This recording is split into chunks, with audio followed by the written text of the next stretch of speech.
एक पति जिसकी आत्मा में छिपा था एक दरिंदा, एक पत्नी जिसे अपनी ही किस्मत का अंदाजा नहीं था, और एक पवित्र जगह जिसे चुना गया एक खौफनाक कत्ल के लिए। ये कहानी है मीनाक्षी की, जिसकी जिंदगी का अंत उसी इंसान के हाथों हुआ जिससे उसने 7 जन्मों तक साथ निभाने की कस्में खाई थी। 17 फरवरी की सुबह मीनाक्षी अपने पति अशोक के साथ प्रयागराज महाकुंभ पहुंची थी, जहां संगम के पवित्र जल में डुबकी लगाई गई, जहां सेल्फी ली गई, जहां सोशल मीडिया पर मुस्कुराहटों वाली तस्वीरों को अपलोड किया गया। लेकिन कौन जानता था कि ये मुस्कानें मौत का मुखौटा थी।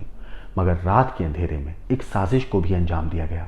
एक लॉज का कमरा जिसकी दीवारों ने सुना एक दर्दनाक चीख को, एक निर्दयी इंसान जिसने बड़ी बेरहमी से अपनी ही पत्नी का गला रेत डाला और फिर गुमनामी के अंधेरे में छिप गया।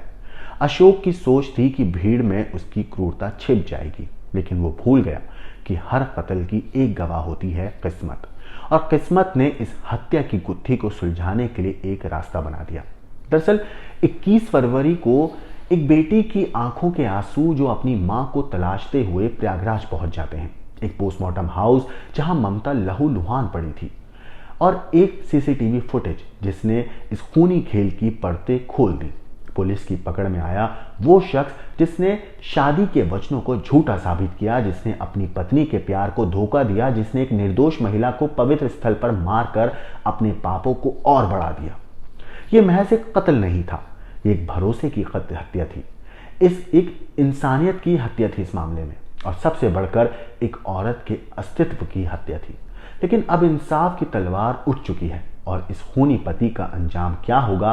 क्या कानून उसे उसकी क्रूरता की सजा देगा, या फिर उसकी खुद की आत्मा उसे चैन से जीने नहीं देगी? सच्चाई सामने आ चुकी है, मीनाक्षी को इंसाफ मिलने वाला है, लेकिन क्या ऐसे रूह कपा देने वाले अपराध रुकेंगे?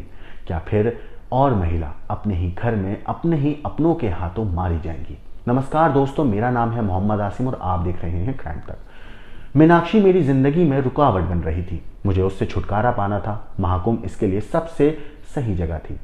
दिल्ली के अशोक वाल्मीकि ने जब पुलिस के सामने अपना जुर्म कबूला तो हर कोई दंग रह गया। पत्नी की हत्या से पहले उसने संगम पर स्नान किया, वीडियो बनाया और फिर लॉज में अपनी पत्नी का गला काटकर उसकी हत्या कर दी। महाकुंभ की भीड़ में सोचा था कि छिप जाएगा जुर्म, इसलिए 18 फरवरी की रात प्रयागराज के एक लॉज में मीनाक्षी के मृत शरीर पर उसने इतने वार किए कि उसकी हत्या हो गई। पति अशोक ने उसका सारा सामान गायब कर दिया और फिर वहां से फरार हो गया। फिर घर वालों को फोन करा और बोला महाकुंभ में भीड़ बहुत थी, मीनाक्षी खो गई है। लेकिन 21 फरवरी को उसके बेटे अश्विन ने जब मां की तलाश शुरू की तो पूरी साजिश का पर्दाफाश हो गया। 19 फरवरी प्रयागराज के झांसी इलाके के आजाद नगर में एक लॉज के बाथरूम में महिला की लाश मिली, गला गहरा कटा हुआ था। 20 फरवरी अश्विन नाम का युवक मां की तलाश में प्रयागराज पहुंचा। पुलिस ने उसे पोस्टमार्टम हाउस ले जाकर लाश दिखाई। शव देखते ही वो फूट फूट कर रोने लगा, ये मेरी मम्मी है। 21 फरवरी पुलिस को शक हुआ और अश्विन को अपने पिता को बुलाने के लिए कहा। अशोक जैसे ही प्रयागराज पहुंचा, पुलिस ने उसे दबोच लिया। 4 महीने पहले ही बना लिया था उसने इस खौफनाक प्लान को। दरअसल पूछताछ में अशोक ने कबूल किया कि 4 महीने पहले ही उसने पत्नी को मारने की साजिश रच ली थी। महाकुंभ को चुना ताकि हत्या को हाथ से दिखाया जा सके। 17 फरवरी को दिल्ली से प्रयागराज निकला, पत्नी को संगम स्नान के बहाने ले गया। 18 फरवरी की रात लॉज में मौका मिलते ही मीनाक्षी का उसने गला रेत दिया। इसके बाद सारा सामान लेकर भाग निकला और घर वालों को भीड़ में गुम होने की कहानी सुना दी। कत्ल से पहले संगम स्नान का वीडियो सोशल मीडिया पर अपलोड किया। अशोक ने कत्ल के कुछ घंटे पहले मीनाक्षी का एक वीडियो बनाया जिसमें वो संगम में डुबकी लगा रही थी। 22 सेकंड का ये वीडियो उसने सोशल मीडिया पर अपलोड किया। इसके कुछ ही घंटों के बाद उसने बेरहमी से अपनी पत्नी का कत्ल कर दिया। मगर आखिर ये शख्स पकड़ा कैसे गया? कैसे पकड़ा गया ये कातिल? दरअसल लॉज मालिक से जब पूछताछ हुई तो उसने बताया कि एक युवक महिला के साथ आया था। दोनों ने खुद को पति पत्नी बताया। सीसीटीवी फुटेज में महिला अपने पति के साथ दिखाई दी, जो बाद में फरार हो गया। इसके बाद अश्विन मां को ढूंढते हुए झूसी पहुंचा और शव की पहचान हुई। पुलिस की सख्ती हुई तो अशोक ने सब पुलिस के सामने पूछताछ में बता दिया। पूछताछ हुई तो उसने सारी साजिश उगल दी। कत्ल के बाद चाकू बैग में डालकर भाग गया था अशोक ने पुलिस को बताया कि वो चाकू पहले से लेकर आया था जब मीनाक्षी बाथरूम में गई तो पीछे से वार कर दिया। कत्ल के बाद चाकू बैग में डालकर भाग निकला।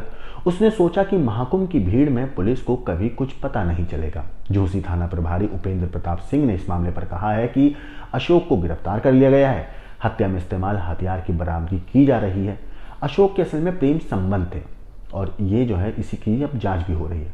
दरअसल महाकुंभ की आड़ में एक निर्मम हत्या, सबक या सवाल। अशोक को लगा था कि महाकुंभ की भीड़ उसके जुर्म को छिपा लेगी, लेकिन उसकी एक गलती ने उसकी पोल खोल दी। वो खुद महाकुंभ में पत्नी का वीडियो अपलोड कर चुका था। अब सवाल ये है कि महिला की सुरक्षा के लिए क्या कोई ठोस कदम उठाए जाएंगे। मगर अब सवाल ये है कि क्या महिलाओं के साथ होने वाली इस तरह की वारदात कभी रुकेंगी? क्या महिलाओं को सही तरीके से ऐसी जगहों पर सुरक्षा मिल पाएगी? क्या कोई ठोस कदम उठाए जाएंगे? होटल और लॉन्ज में बिना आईडी के कमरे देने की लापरवाही कब रुकेगी? इस घटना ने एक बार फिर दिखा दिया कि प्यार और विश्वास के नाम पर जब इंसान धोखा देता है तो उसकी कीमत किसी की जिंदगी से चुकानी पड़ती है। इस कातिल पति की कहानी के ऊपर आपकी जो कुछ राय है, आपको जो भी कहना है, हमें कमेंट करके जरूर बताइएगा। लेकिन देश और दुनिया की क्राइम की खबरों के लिए देखते रहिए क्राइम तक।